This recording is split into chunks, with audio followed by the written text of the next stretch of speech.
what's up guys? I'm Hasha Sharmty. And nandito tayo ngayon sa MJ Land Resort, Greenfields 1, Quezon City. And then meron kaming quick summer escape ng Family Manipon. And syempre malapit lang to sa amin. Actually nilakad lang namin siya. Napakagandang resort nito dahil mapapansin nyo, tinan nyo naman guys. Walang katao-tao. Kami-kami lang yung nandyan. And then, ako yan. So, wala pa akong goggles yan. So, medyo nahihirapan akong mag-swim, lalo na kung walang goggles. Para kasing nalulunod yung mata ko. So, ang ginagawa ko na lang ay nag-ano na lang po ako dyan. Pumipikit-pikit. Ayan. Tapos, bumili na sila nako, ng goggles. Ayan. Dala ko talaga yung aking, cap. Kasi, kapag ikaw ay isang sporty or inaalagaan mo din yung mga nasa paligid mo, kailangan gagamit ka din ng mga proper attire, kagaya ng cap.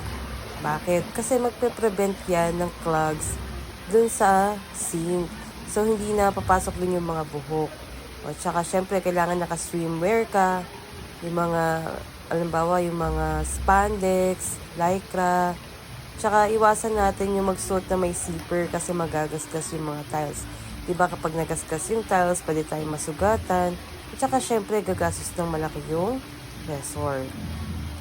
So ito, mapapansin nyo, nakapag breaststroke na ako dyan. And then after breaststroke, kailangan natin magbubbles para makahinga tayo uli. Ayan. Tuloy-tuloy ang ating paglangoy dahil na-miss natin ang swimming.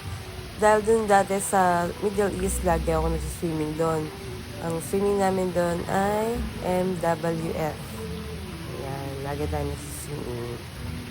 And then, syempre, na-enjoy namin ang aming swimming dahil sobrang init ng panahon ngayon.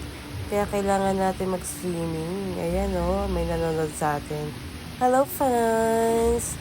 Ayan, so kapag gusto niyo magpaturo, pwede rin ako magturo.